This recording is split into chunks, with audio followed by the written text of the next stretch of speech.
Welcome to Siddhivinayak Education Institute.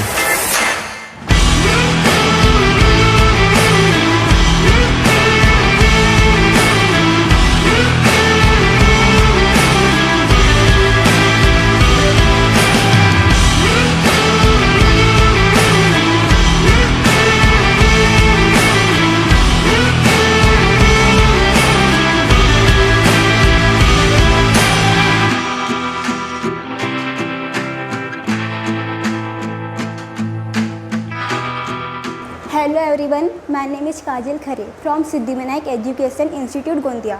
तो आज हम डिस्कस करने वाले हैं प्लास्टिक्स के बारे में। तो सबसे पहले हम देखते हैं प्लास्टिक्स से होता क्या है। ये होते हैं मेम्ब्रेन बाउंड ऑर्गेनल्स, मतलब प्लास्टिक्स जो है वो मेम्ब्रेन से कवर्ड होते हैं।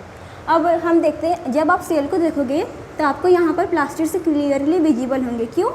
क्योंकि ये मेम्ब्रेन से बाउंडेड होते हैं और डिफाइन होते हैं। और ये सिर्फ और सिर्फ प्लास्टिड्स प्लांट सेल में ही प्रेजेंट होते हैं। प्लास्टिड्स जो है ये सिर्फ प्लांट सेल में ही प्रेजेंट होते हैं और एनिमल सेल्स में प्लास्टिड्स की कोई रिक्वायरमेंट नहीं होती। एनिमल सेल्स में प्लास्टिड्स की कोई रिक्वायरमेंट नहीं होती, इसलिए एनिमल सेल्स में प्लास्टिड्स एब्सेंट होते हैं। एनिमल सेल्स में प्लास्टिड्स एब्सेंट होते हैं। तो plastids have oven DNA and ribosomes, मतलब प्लास्टिड्स के पास खुद का डीएनए और राइबोसोम्स होता है। तो प्लास्टिड्स कितने टाइप के होते हैं? These are two types of plastids. एक होता है क्लोरोप्लास्ट, एक होता है क्रोमोप्लास्ट और एक होता है ल्यूकोप्लास्ट। तो क्रोमोप्लास्ट एक ऐसा प्लास्टिड्स होता है जिनके पास कलर्ड पिगमेंट्स प्रेजेंट होते हैं। इसी को हम बोलते हैं कलर्ड प्लास्टिड्स। तो क्रोमोप्लास्ट का एक टाइप होता है जिसको हम कहते हैं क्लोरोप्लास्ट।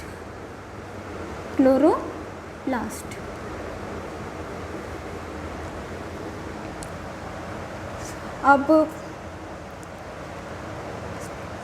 क्लोरोप्लास्ट क्या करता है? क्लोरोप्लास्ट के पास एक ग्रीन कलर का ऑर्गेनल्स होता है जिससे हम कहते हैं क्लोरोफिल। तो क्लोरोफिल क्या काम करता है?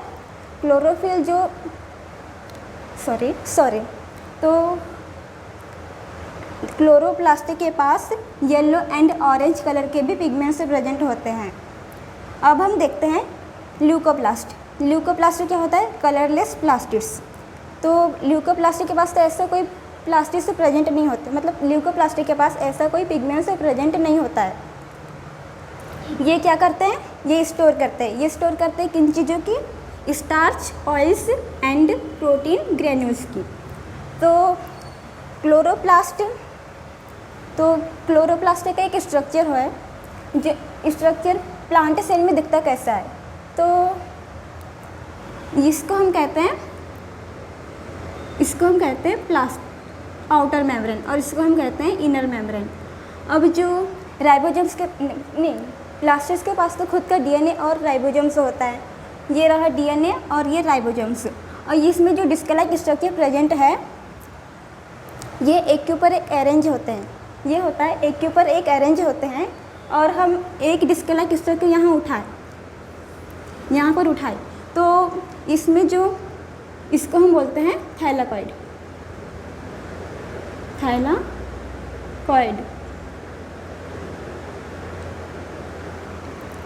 अब थैलाकॉइड एक के ऊपर एक अरेंज होंगे तो एक बंडल बना लेते हैं।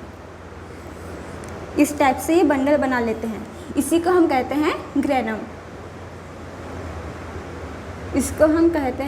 ग्रेनम। अब यहाँ पर तो बहुत सारे ग्रेनम प्रेजेंट होते हैं, इन पूरे ग्रेनम को हम बोलेंगे ग्रेना।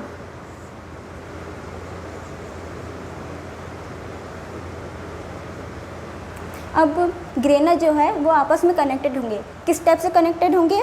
ये होंगे कुछ स्टेप से कनेक्टेड होते हैं। ग्रेना जो है इस टाइप से कनेक्टेड होते हैं। इसको हम बोलेंगे स्ट्रोमल लेमेले या फिर इंटरग्रेनल लेमेले। तो